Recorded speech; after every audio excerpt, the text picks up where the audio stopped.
Hello, my friends. Thad Riley here, episode number 2 of the relaunched ThadCast. Thank you for joining me here today. Thank you to all of our new listeners, all of our old listeners. And I just want to give a quick snapshot of history. The original ThadCast had 424 episodes, and I'm so thrilled for everybody who's come back to be part of this story again.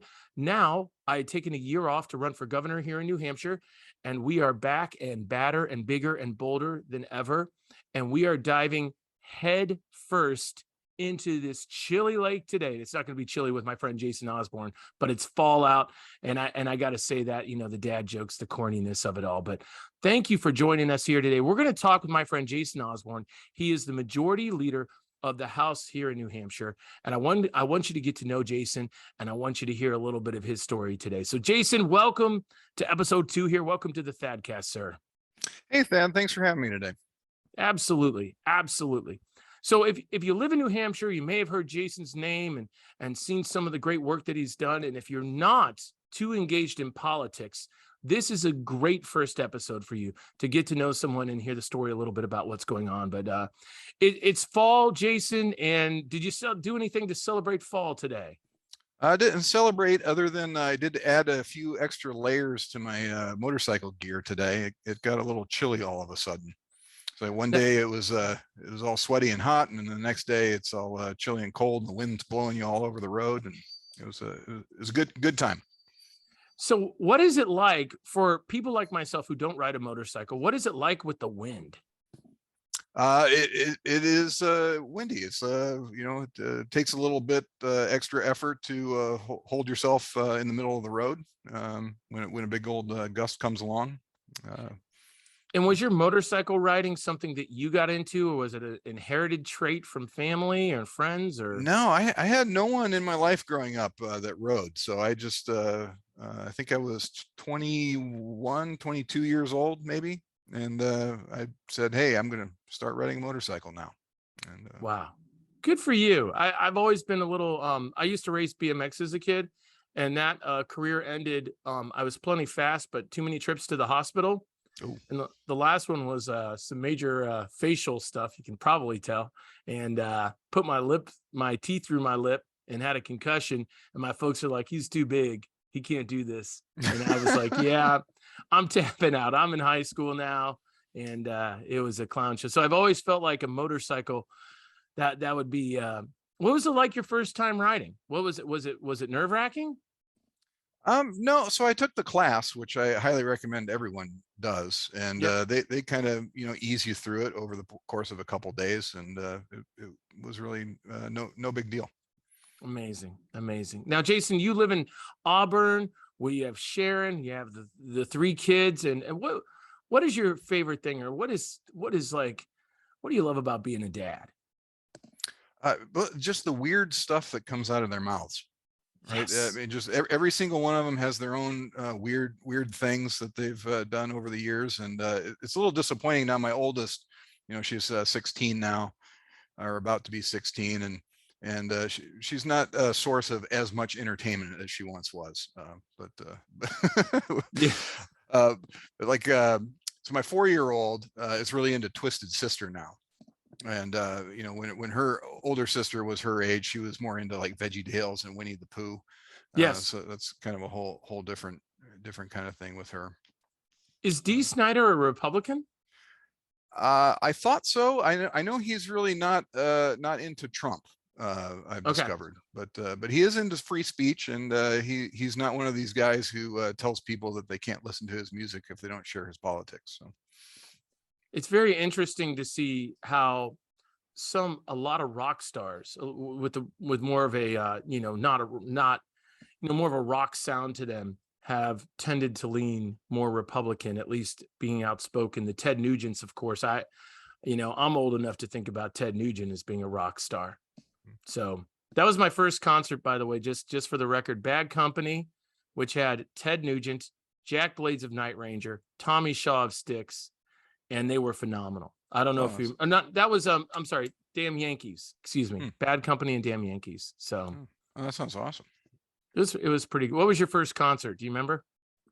I think so. So it was probably Petra if you remember those Yes. guys. So when I was a young person, I was only allowed to listen to Christian music, and so that was the first concert I ever listened to or So saw. we are actually the same in that, because I did not go to Christian music, but I went to a Petra concert in I think 8th grade All in right. Dayton, Ohio.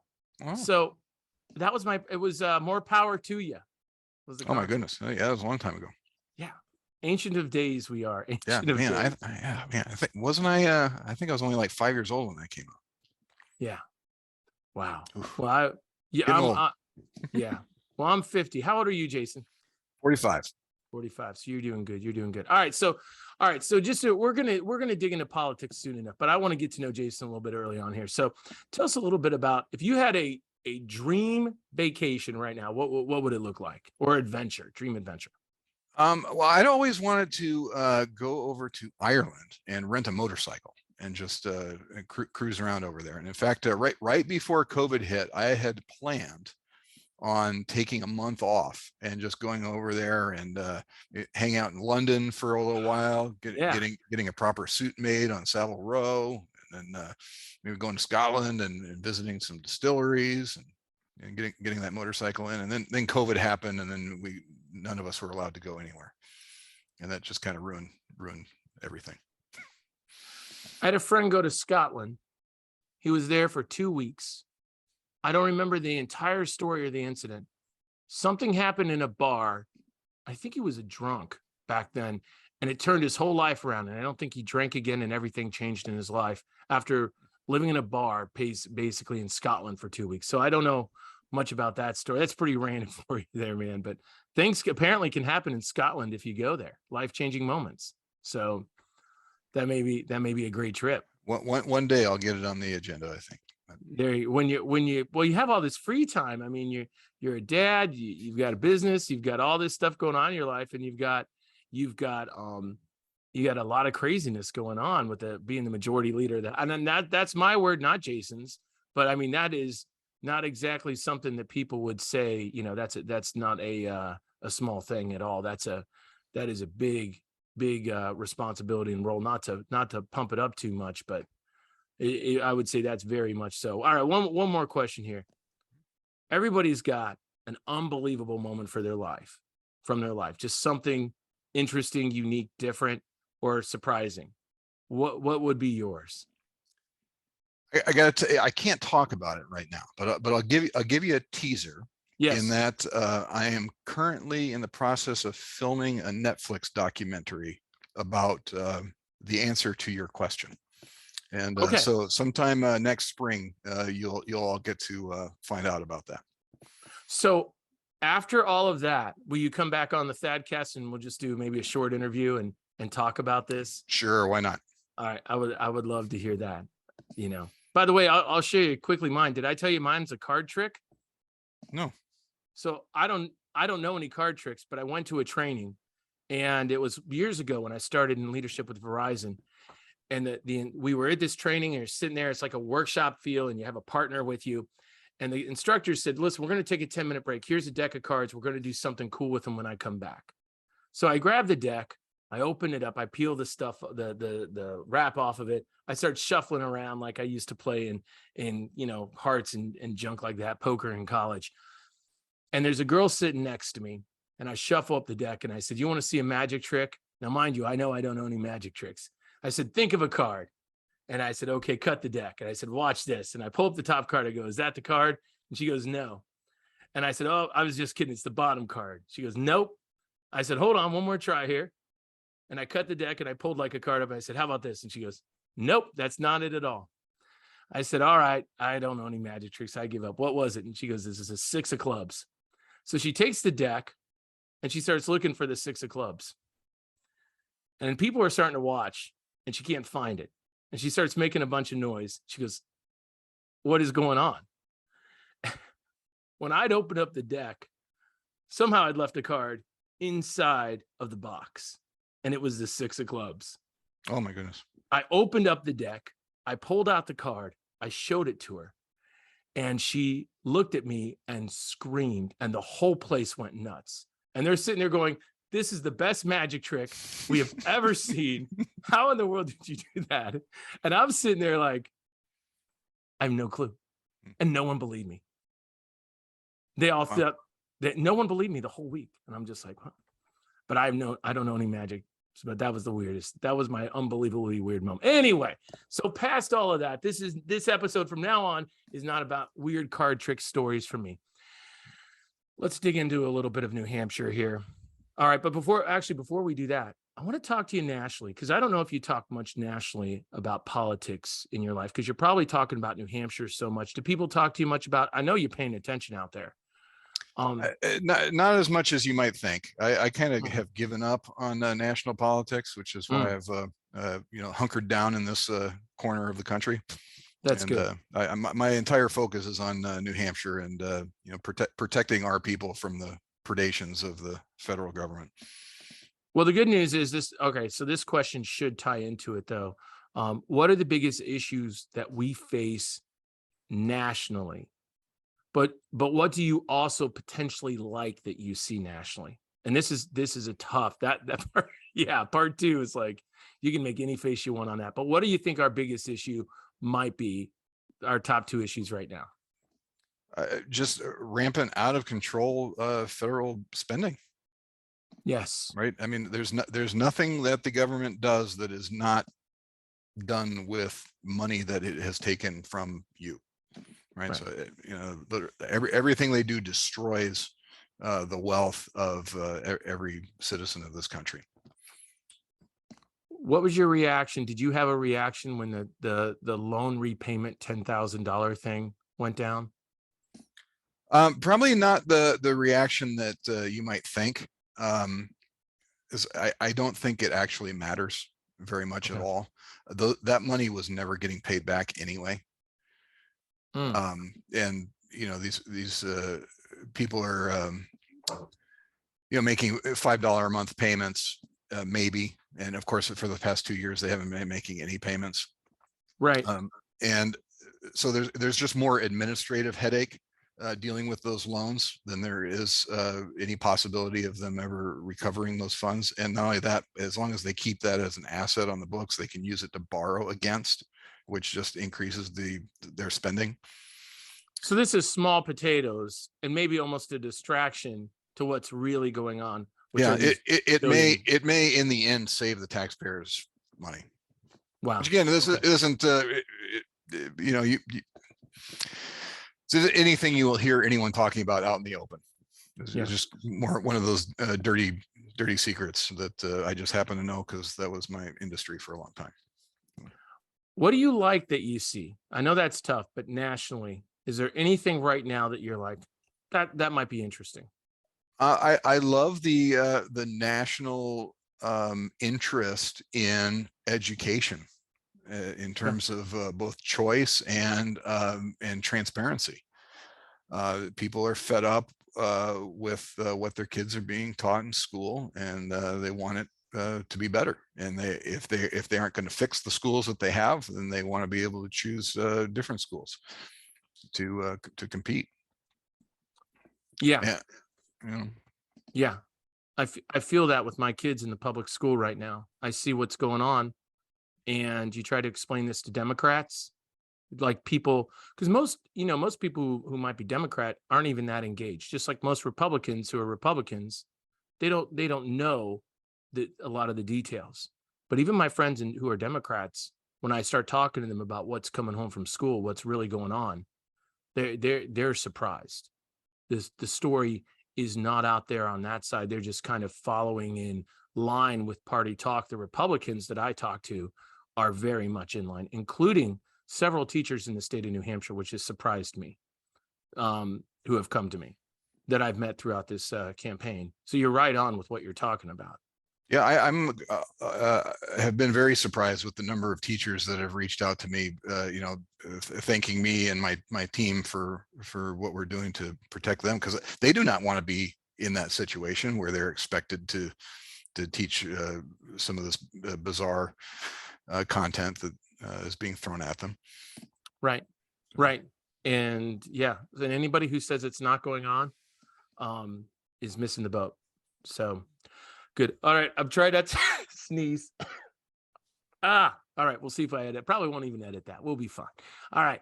All right. So I'm not sure that Joe Biden is actually going to be our president heading into the 2024 election. If he doesn't run, do you see a Democrat who might be stepping up? Either way, what do you see in the Dems primary here in New Hampshire, which is just more about a year away? Do you see anything out there that's interesting? Well, it looks like this California chap is trying to make a name for himself right now. Gavin So Newsom. I would welcome that. I don't think his style is going to play very well. You know, as probably most Republicans are worried about you know, someone like Michelle Obama stepping up. So I think she would have a bit a more broader appeal, Right. and be a possible dangerous opponent. I felt like in the last election, she deliberately chose not to because she didn't want to deal with Trump.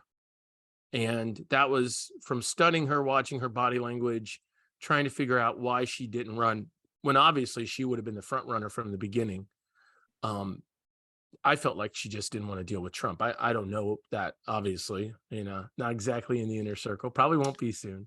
Well, I mean, so she's at this point living the good life, right? Like Right. once you're done being president, I mean, you're just kind of on easy street for the rest of your days. So why on earth would she want to go back into that lion's den? I guess. I mean, you saw what it did to her husband over the course of the 8 years. I mean, he came out of there looking like he was, you know, one foot out of the grave compared to his young, spry self when he started. So, Yeah, he really did. Although it's interesting because I think a lot of us believe he's had a huge influence on the White House, especially with the way that Joe Biden is operating. It does seem that there are a lot of voices behind Biden, where all of a sudden this guy who's a Catholic his whole life and had some interesting views has gone so far left. He makes me long for Bernie Sanders at times. And that's a joke. No, I don't. There's no scenario I'm longing for him. Let's move on and talk about something more positive, which is the Republican primary for president. I know we're not going to spend too much time nationally, but the Republican primary for president, people are thinking about it. People are talking. It's been on a buzz, and I think it was in 2015, before the 2016 election, so about a year and a half, in January at CPAC, all those names started getting floated out there. And the Marco Rubio, the Ted Cruz, all these folks started stepping up, getting ready to run. And then in May, Trump took an escalator ride down. So I think we're going to know somewhere, I'm guessing, between January and May. Do you have somebody who you'd love to see run? Do you have a candidate out there that would just be like, yeah, I'd be pretty interested in this candidacy? well, if you've followed my work, you probably know that I would be a big fan of someone like Ron DeSantis. Okay. Yep. Jumping in the mix. Yeah. But yeah, I don't know. I mean, obviously we've got quite a number of these characters been making visits to the state of New Hampshire as the first in the primary state. Tom Cotton and Ted Cruz and that Larry Hogan and Asa Hutchinson. Yeah. And there's probably like 10 others, right? So. Yep. I have one that I talk about all the time, and people are annoyed probably with me talking about him, but mine is the most Ronald Reagan person I've seen in my lifetime since Reagan, which is Glenn Youngkin. I've seen him.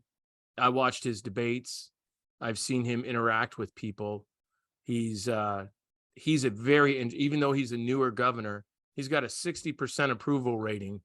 And he just took the most aggressive abortion state in the country just a few years ago. And now he's fighting with his Senate to get a 15-week ban passed. So it's very interesting to see this character, even though he's only been around a couple of years, in a state that voted for Biden by over 10 points, you know, all of a sudden have 60% approval rating in that type of a state is very fascinating to me. So I don't think he's probably, you know, ready or whatever they would say, but he's an interesting candidate at some point. Well, I tell you, we've been trying to get him to come up here and pay us a visit for a while, and he hasn't been interested. So that usually it tells you one of two things. When someone does not want to come to New Hampshire, it is either A, they have no intention of running for president and don't want anyone to think that they do, or they have every intention of running for president and they don't want to let the cat out of the bag too early. So Yes. Yes, that would be true. All right. So all right, last question on I promise we'll move on after this. Do you have any idea of who you think will win the next presidency, Republican or Democrat? it is way too early to even think about that. Yeah. Okay. I mean, I'm going to put it out there. I think the Democrats are screwed for at least the next 4 years. They've got to rebuild their entire machine. And I think they're going to have some colossal losses in 2022. But then again, I'm a Cubs fan. I have been most of my life. So I tend to always just be optimistic that my team is going to win the World Series every time. Yeah, well, I certainly hope that's true, and it kind of all depends on what happens, after this midterm election.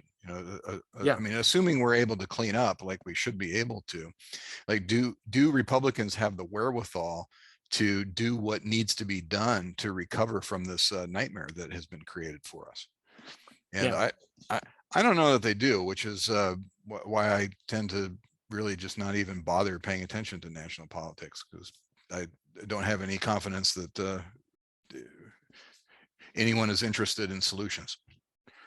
I did see one thing that fascinated me last night. Everybody had been talking about like some Kevin McCarthy video that had come out, and I saw it. My wife had just gone to sleep, so I sit there. She goes to sleep earlier than me, so I kind of hide with my phone in bed because I can't ever fall asleep when she does. I have to be up another half hour or something.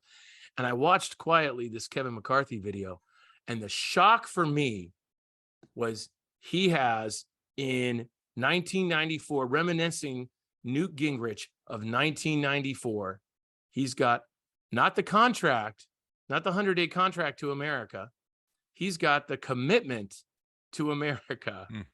And I just sat there and I thought, that was when Bill Clinton was president. His first 2 years. I remember that was kind of my first introduction to politics, was those days with Bill Clinton president and Newt Gingrich coming along with that contract with America. Look at that video, because I'm telling you, he is channeling his inner Newt Gingrich, but trying to be much more of a down home, I'm your guy kind of a feel. And it floored me, because at the bottom, he even had like a symbol with a seal on it that says commitment to America, something like first 100 days. And I'm like, nice. So how'd you feel about it? Were you buying it? I totally. Wow. Okay. I thought it was, but then again, you and I are enriched in political history. We look at these things and we don't see it as the same scope that other people will, but people who were, I would say the 45 your age and probably older crowd, the 60s and 70-year-olds, the older folks are going to see that and they're going to say, I remember that Congress, and that Congress with a Democrat president got a ton of stuff done. So I'm very interested. I'd even been talking about like that Congress about a month or two ago with somebody and their contract with America, and thinking about that. So that was, I think I said that in an interview or a piece on something. It's very interesting. So anyway, some feedback for you. Check out that video, everybody out there. You're going to be interested by it and see how far maybe the messaging has gotten already this week of this commitment to America, this 100 days, and compare back to Newt Gingrich and Kevin McCarthy and all this stuff. I'm not so sure about, but we'll figure it out. But stuff to especially for the history folks, the folks who really like this stuff, take a look at that, and should be pretty good. All right, so listen, let's dig into your expertise a little bit, Jason. New Hampshire. So no build up, no pressure, of course, but this is something I think everybody listening would want to know. What was your biggest high? What was your best moment of the 2022 legislative season? I mean, it would have had to be getting that budget passed. I mean, that's kind of every 2 years, that's what you spend that whole first year doing, is just building up to getting that budget done, because you got an entire finance committee that's all they do day in and day out is work on that thing. And then when margin was so thin, like we only had, a few extra Republicans compared to Democrats in the House, and you're going to get 0 Democrat votes.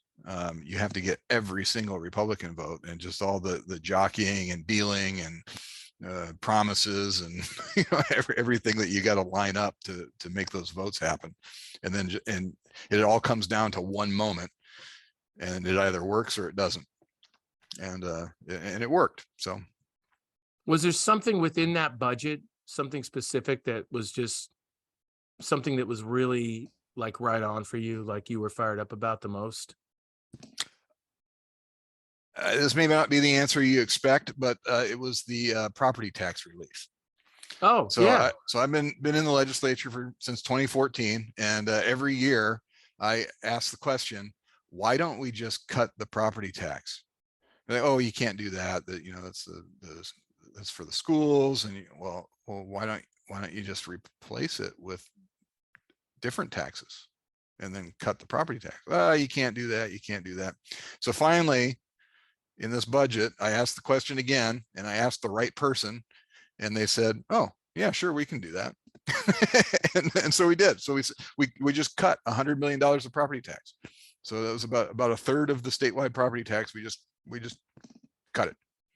And that all went back to the towns, and it came back to our checks. It came back to us. It came back to you, the taxpayer. So it's not one of the, because we do a lot of these things where we send money to the towns, and we call that property tax. Yes. Yep. It's all smoke and mirrors. It's left pocket, right pocket. The money's still coming out of your pocket. There's nothing you can do about it. But with this, we actually, the line item on your taxes where it's statewide property tax, that was cut by a third. Just boom. Did anyone have the guts to oppose that? Oh, of course, the Democrats oppose that. How in the world is that right? I mean, how could that be okay for what New Hampshire's seen going on for the past couple of years here? That's crazy. No, because they can't stand for taxes to actually be cut. What they want to do is claim that taxes are cut, but not actually cut them.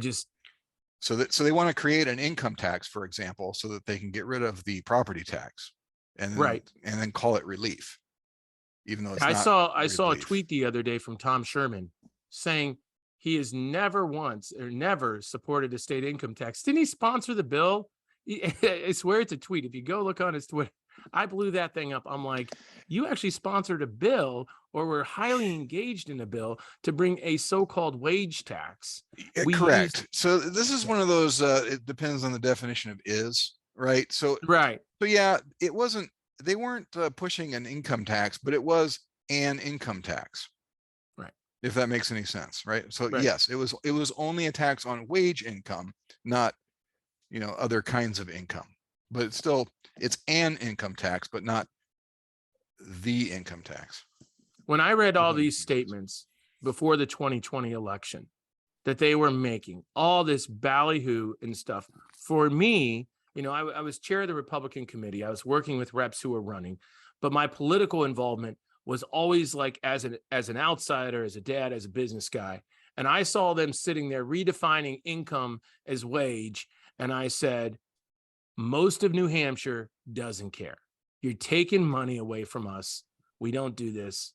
This is just outrageous. Yeah, and you know what? I'm big on precision myself. So I did not care for the messaging that our side was using, like referring to it as an income tax. The way I put it was, just call it what it is. Call it the wage income tax. Right. It's just 4 letters. Just add it into your messaging so we can be precise, and there's no argument about it. Is this transitioning into this real quick here, because as the Speaker of the House, is this how is that idea how you became Speaker? The precision side of it, did that have anything to do with it? So first of all, I'm not Speaker. I'm sorry. I'm just the lowly majority leader. Sorry. That's my bad. That's me.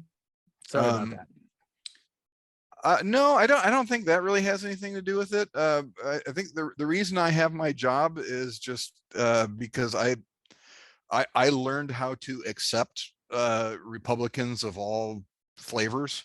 Yes. And I came from a place of being I don't know, more of an extremist, I guess you might, a very right-wing person, a kind of person that may have seen other Republicans as not being friends, but being enemies, and learned to have a different perspective. And so I think it's my job to take people like that and teach them what I have learned. So bringing people together in the Republican Party, working together, having various views.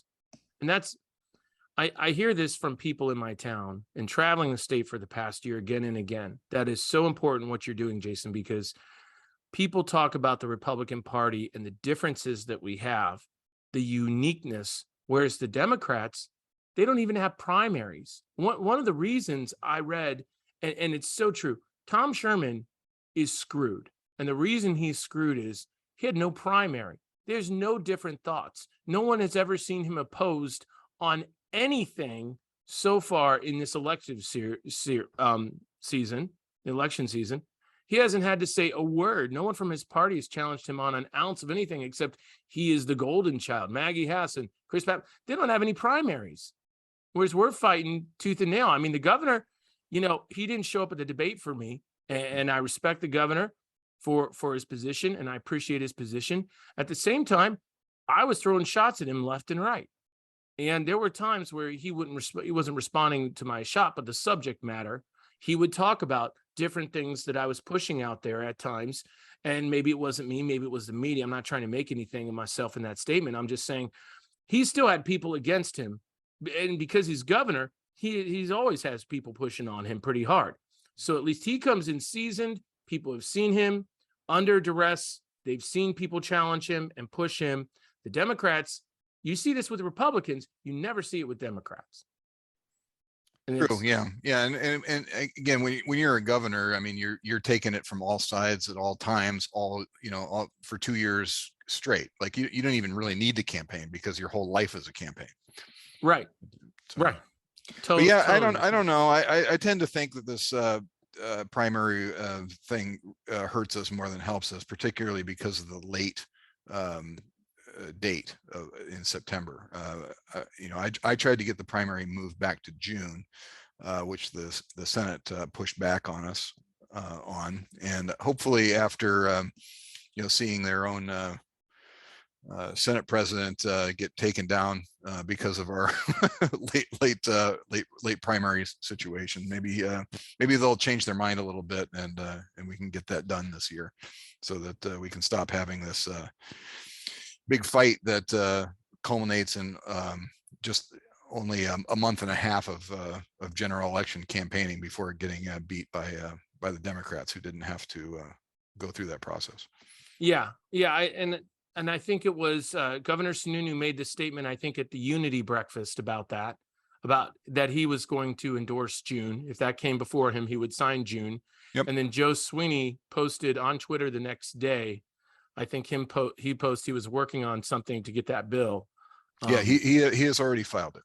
Okay. And so that may possibly be a huge relief to the people of New Hampshire. I will say, for an outsider like me, that was definitely a huge advantage, because I had as much time as possible to get my name out there. So if all of the wins, everything would have connected and I would have won, I would have needed every split second to get my name out there to win the primary. Because once you win the primary as a Republican this year, you've got a pretty strong chance, as governor in New Hampshire to win. And so that was, for me, in my campaign, it was an advantage for a later primary.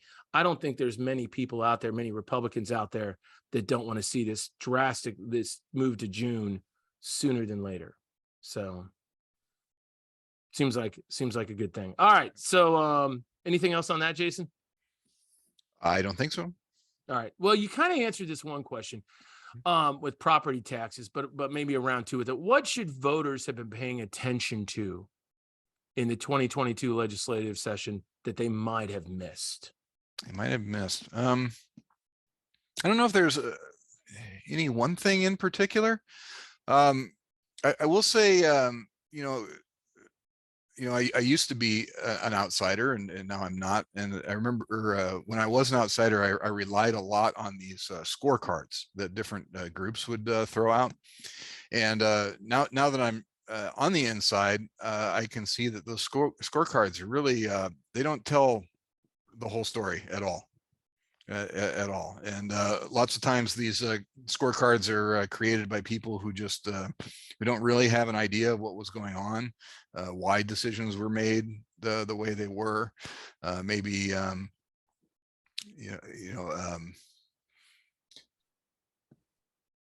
just as an example, there was a bill that we killed, that some of us tried to keep alive so that we could amend it and make it into a good bill, even though it started off as a bad bill. So those of us who tried to revive the bill were scored incorrectly, or not incorrectly, we were scored badly for trying to resurrect the bill, when what we were trying to do is turn the bad bill into a good bill, which would have given us a good score if we had been successful. Wow. But you don't know that just by reading the scorecard. So I remember back in the day just looking at it and walking up to one of my favorite representatives and said, "What's wrong with you? Why did you fail us?"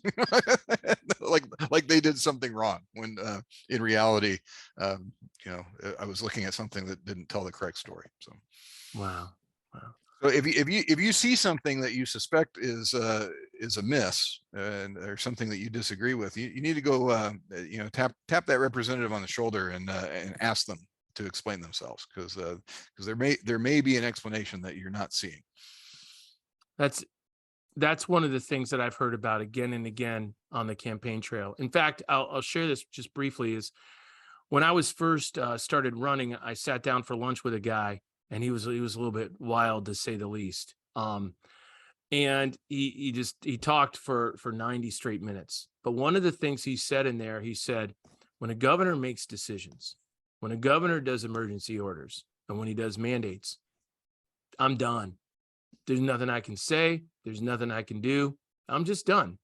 When my state rep does it, they can be on the phone with me within an hour. I can be talking to my state rep. I can have a conversation with my state rep, because they follow the legislative process. And as difficult as that guy was in that conversation, I walked away thinking the governor's job is not to mandate, not to do emergency orders. And the state legislature's job is to be connected to their community, so they know what they're fighting for or not fighting for or fighting against. And that was, for me, that was one of the most powerful moments in my entire last year of traveling throughout the state. And I love it when you have somebody who you don't quite get along with so well, they give you a piece of information like that. That is such a nugget. And I don't know if you want to say something about that, but that seems to be the heartbeat of New Hampshire in so many ways. It really is. And that's the you get in the benefit of having 400 state reps too. It's like you can always get somebody on the phone. Like, even if you live in a district where you're represented by some Democrat that you don't want to talk to, there's plenty of Republicans that you can get a hold of who'd be happy to speak to you. In fact, probably I don't know, maybe a dozen times in the past 2 years, I've heard from someone from my own town. I usually hear from people elsewhere around the state. So that's awesome. That's awesome. And that's what people need to understand who are listening to this. If you're not involved politically and you have a question, you see something in a news report about a piece of legislation, information on WMUR, something that surprises you, if you have a question, if you don't like it, if you have anything like that, you have a state rep. You have a state rep that you can reach out to and connect with. When I talk, I'll tell you, the quality of the Republican state reps, I'm just so thrilled. What a joy it has been to spend time with people from Wilton to up in Coos by Colebrook to down here in Brentwood and all over the place, and to hear their stories. I mean, we have phenomenal state reps, and that's what you got to do, is communicate to them, and they're the ones who should be doing legislation. So I agree. You'll get no argument from me that we have the best Republican state reps around. What is one of the most important things you would like to get done next? Is there anything looming? You're like, We need this. I think a lot of more of the same, right? We need more tax cuts. We need more school choice. We need more school transparency. We need more school efficiency. We need parents to be empowered with their natural God-given rights, and we need government staying out of their business. We need to break down the barriers that the state has created for people to earn a living. With this economy that the Democrats have brought us, it's going to take a long time to recover. And the last 2 years has probably cost us an entire generation of human evolution. And if for us to be able to recover, we need government to get out of the way. Right.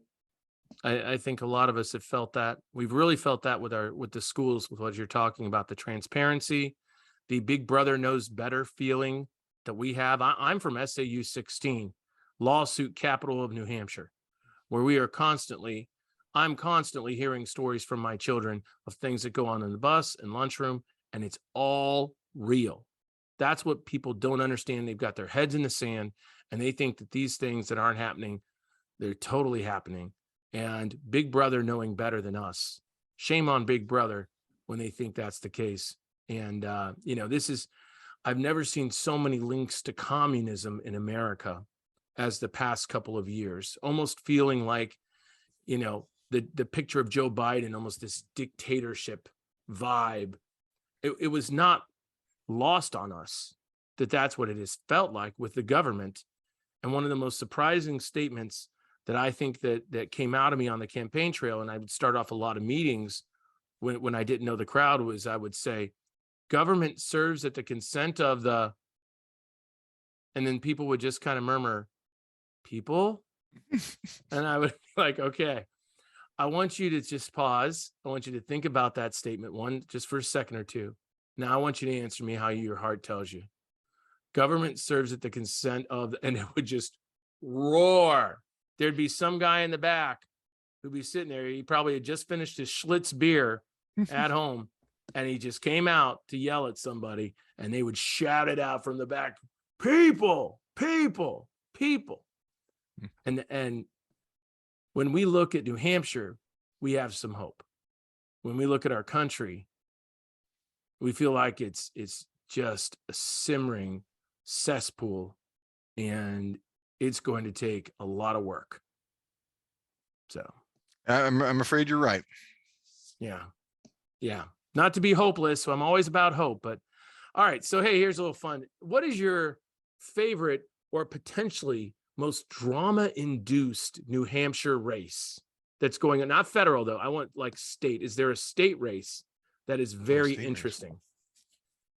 Very interesting. I don't know if I want to say, because then I'll call attention to it, and then it'll make it harder for me to win.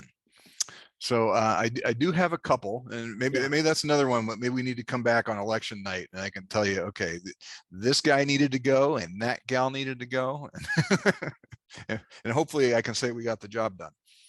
Well, I will tell you this, and you may be aware of this. Mind you, there's like a billion races in New Hampshire. We have an interesting one in our town here because we have an often criticized young man, Josh Shakella, who is he's got Danville, Fremont, and Brentwood, and he's been in for 2 terms. He's running for a 3rd. I've known Josh very well. Josh and I have a great relationship, and we passionately disagree on key issues. Not a surprise. He is running against an independent named Russ Kelly, who is has a history of working with Sarah Palin, Republicans, and even some national races. I think he actually has a history, of working against Sarah Palin for another Republican. So excuse me on that. But I believe he worked for another Republican in Alaska. He did some stuff in DC. He has ties to the Republican Party, but didn't primary him. He's run the entire time as an independent. The Democrats don't have anybody running. But wouldn't you know it, everybody in my town who's a Democrat is fired up about Russ Kelly. And it's very interesting to hear the story of this is what's happened in Brentwood again and again. They try to get like one or two obscure Republicans who don't really vote Republican, but they say, oh, I'm a Republican.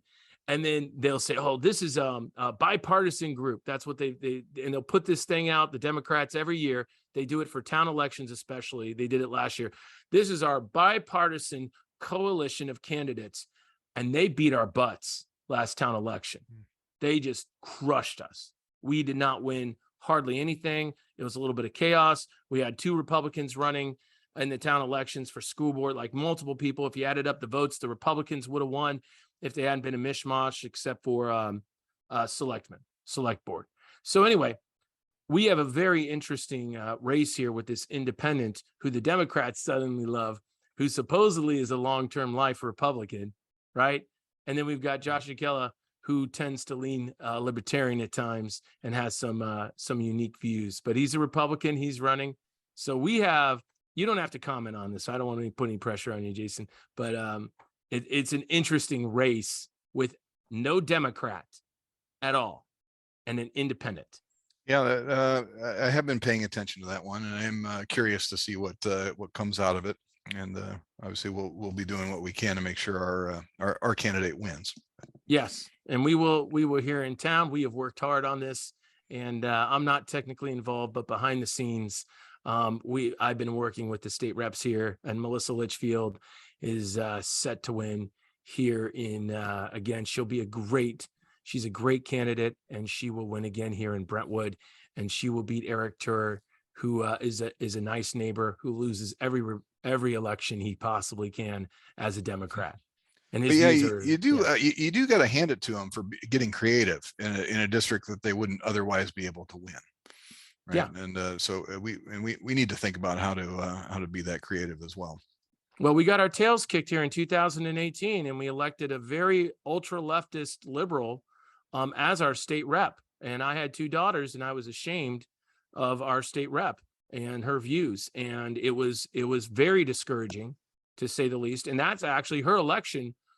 When she was elected in my town, I was up there counting votes because they asked me to come help. I was on the school board at the time, and you show up for stuff if they need help.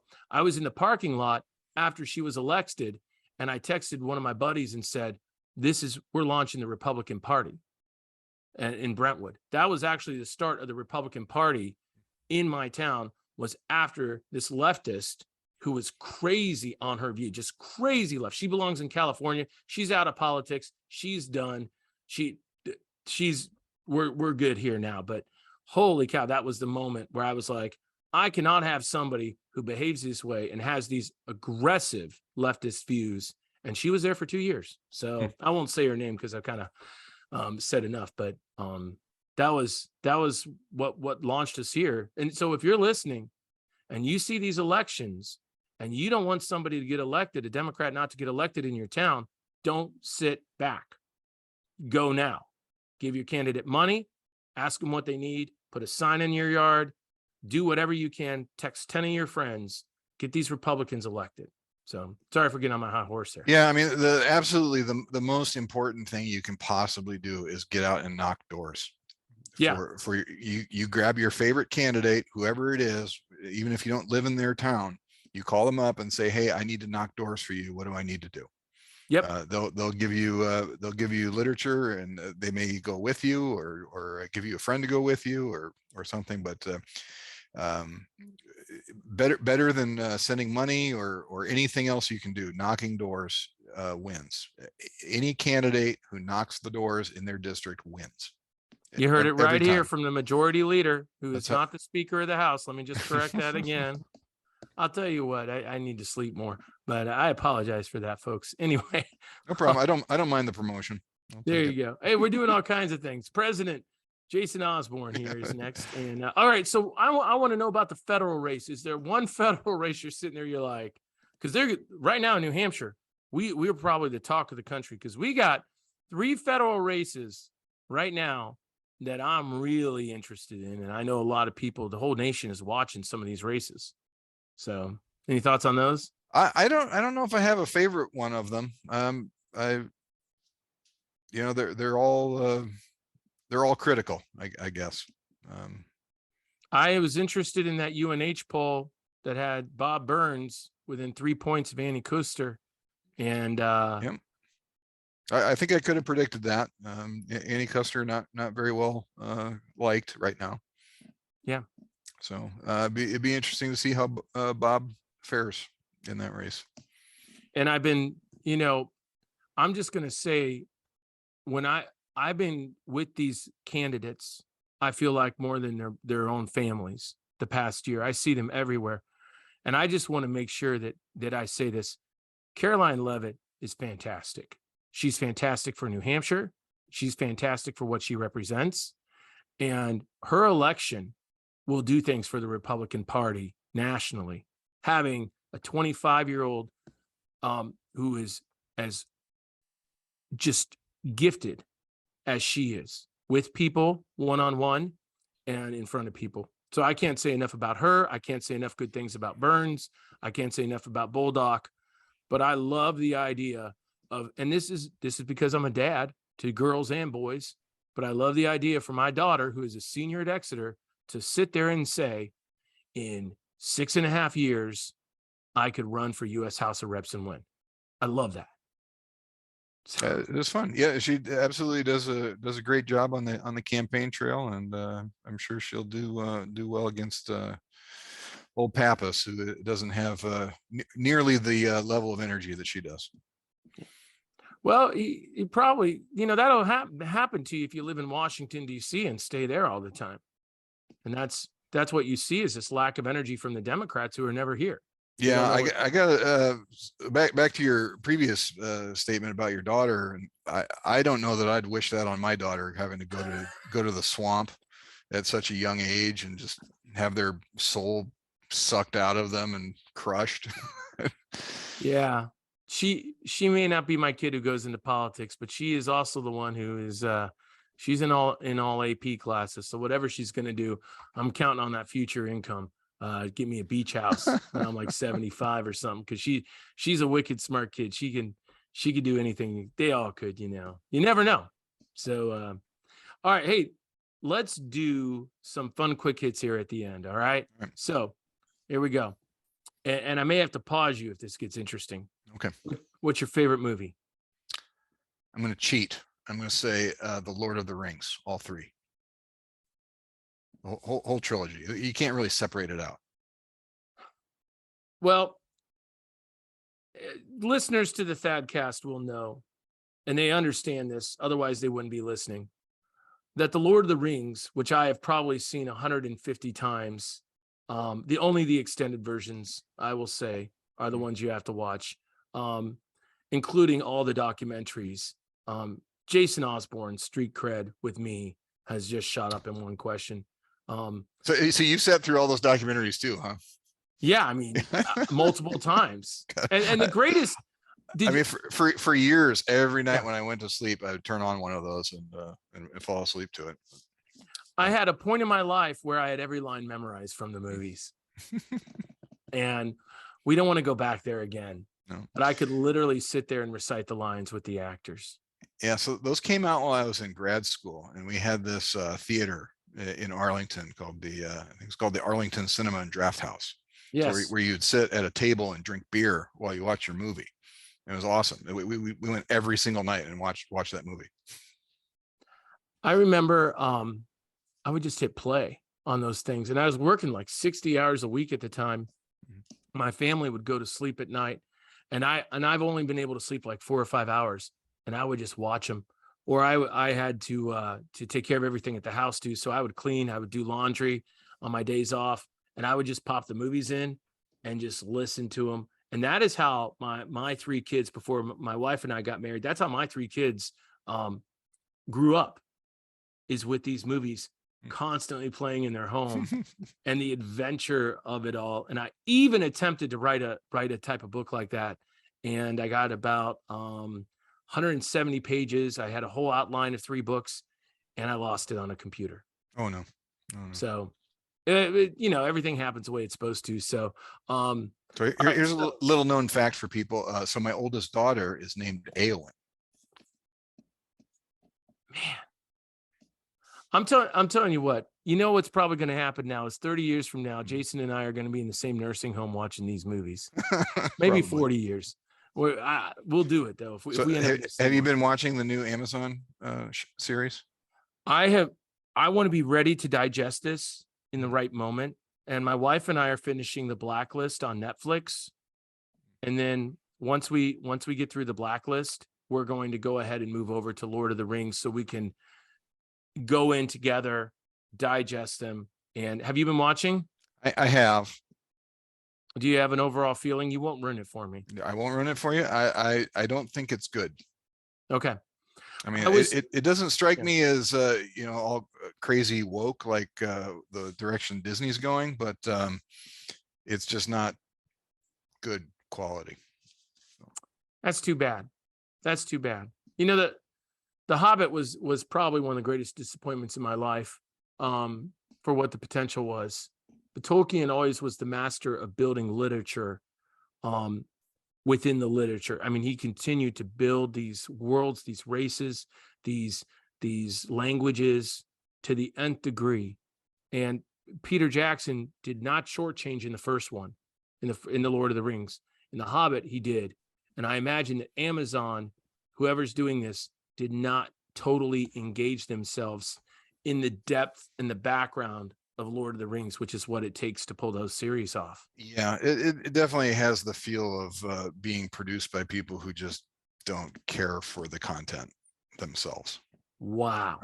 So, well, on the other hand, it's probably a little raunchy for your taste, but this House of the Dragon show on HBO, yeah, is just out of this world.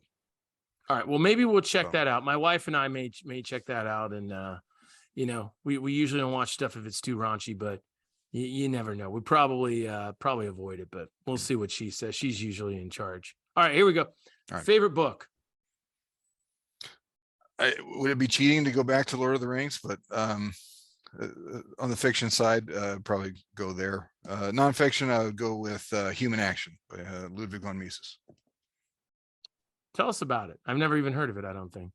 It's kind of his large economics textbook. Okay. That is a unique choice. Mine is Don Miller's A Million Miles in 1,000 Years.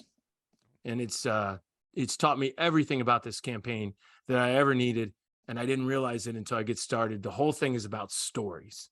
That's what it's about. Creating a great story in your life and telling stories.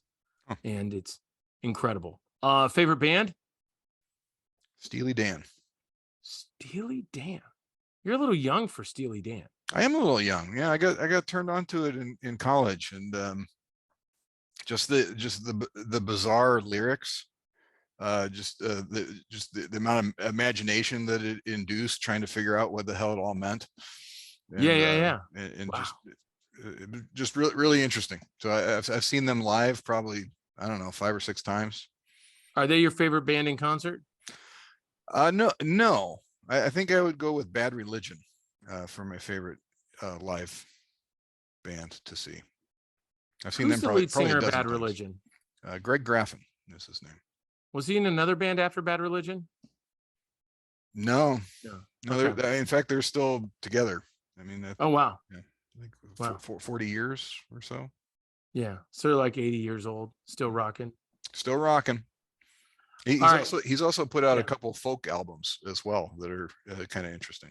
Really? So a whole other genre. Yes. Wow. All right. Favorite waste of time? Politics. Although no, I've been playing Angry Birds Blast.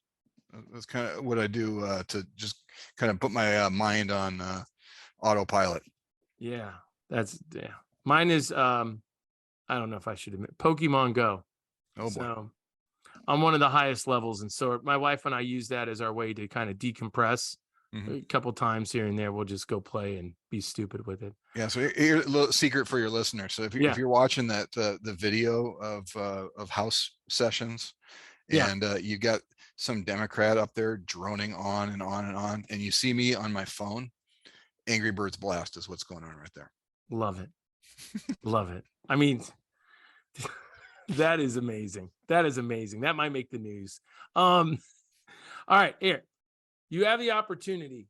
I'm changing this one question a little bit. You have the opportunity to take a sport that nobody really pays attention to in America and make it the number one sport in America. What is that sport? I was going to say darts, but I mean, I just don't know how you make that number one. Well, we don't have to figure it out. Oh, maybe you replace the board with the face of Chuck Schumer. I don't know.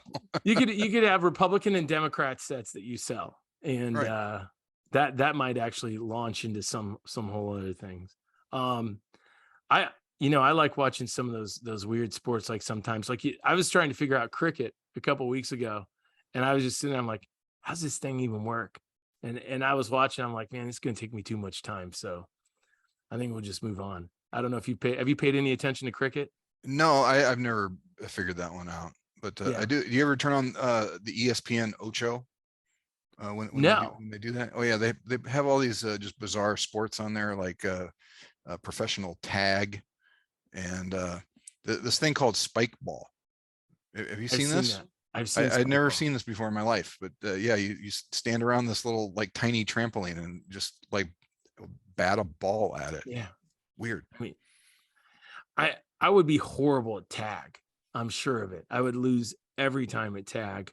Oh yeah, if you watch these pros do it, you just shake your head like how in the world do people move like that? Right. Crazy. Right. My kids can do that.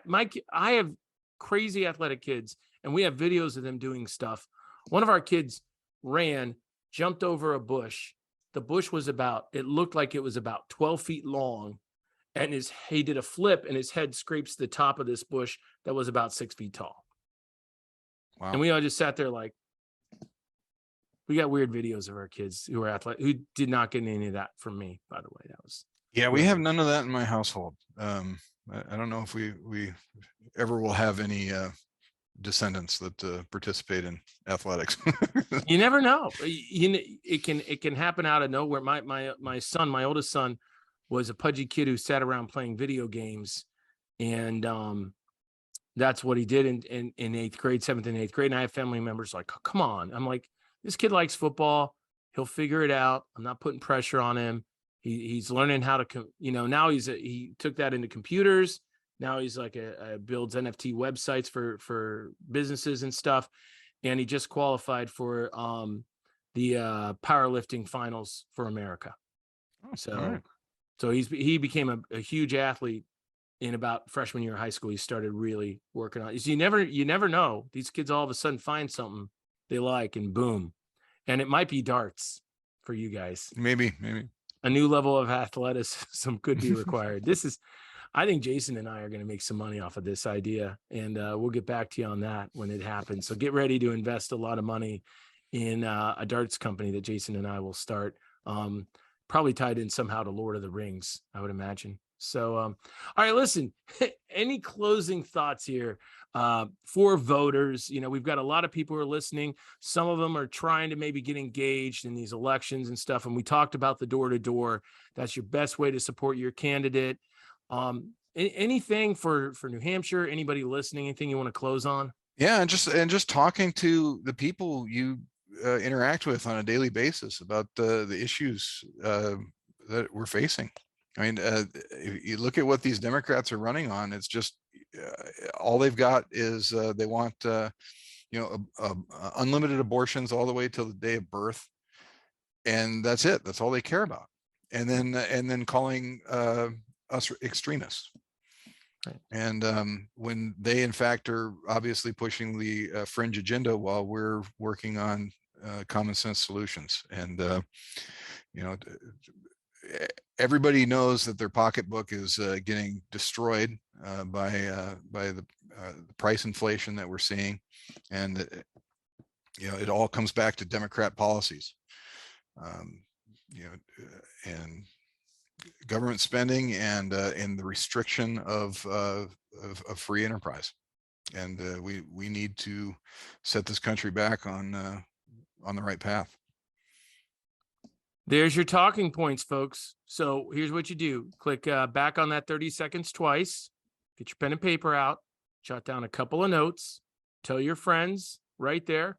Some of your friends who argue with you sometimes, share Jason's message, and that will resonate, because that is the truth of what we see right now in New Hampshire. So nailed it, Jason. That was fantastic. Thank you for coming on and being a willing guest here of the ThadCast. For the record, I will be bothering Jason to sit down and do a Lord of the Rings marathon in the near future, where we will watch all movies, all the 3 movies together. Probably. Have you seen my theater? I've Oh, not. you're going to have to come over. It's going to be, All it's going to be epic. right. All 16 hours of it. I can't wait. I am beyond looking forward to it. I'm thrilled by this. And New Hampshire, I hope that you're thrilled by this. And I hope you're excited to get engaged, get involved in the world around you. This is why we do this. This is to inspire you, to motivate you, to say, hey, listen, there's a lot of good that can be done, but it can't be done from my couch. So we got to get up, we got to move, we got to go and make things happen. So Jason, thank you so much for being technically the first guest back on the relaunched ThadCast. It was a great interview today. So grateful for that. And by the way, if you want to connect on the ThadCast, you can find me on Thad Riley, my professional page on Facebook. ThadRiley.com is not quite up and going again. We have a ThadCast page there. I think the episodes are streaming onto that. And we're going to get Spotify fixed. If you have not been able to get on Spotify yet and you're listening on a different platform, Spotify will be fixed quick. So if you have any messages, you know how to send them to me, the ThadCast@gmail.com. And thank you again, Jason, for joining us here on episode 2 today. My friends, do good out there, do good in our world, and keep fighting the good fight. We'll talk to you next time.